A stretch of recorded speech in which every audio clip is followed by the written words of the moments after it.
imtiyozli kredit olmoqchi bo'lsangiz, ishlaysizmi yo o'qiysizmi?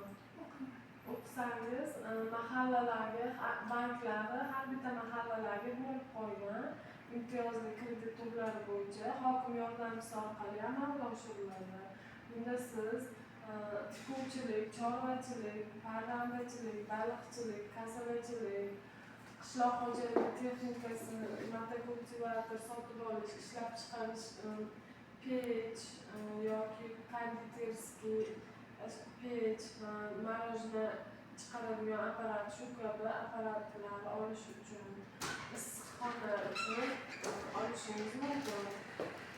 Bir yil imtiyozli davri bilan 4 yil muddatga beriladi. Issiqxona esa 3 yil imtiyozli davri bilan 7 yil muddatga beriladi.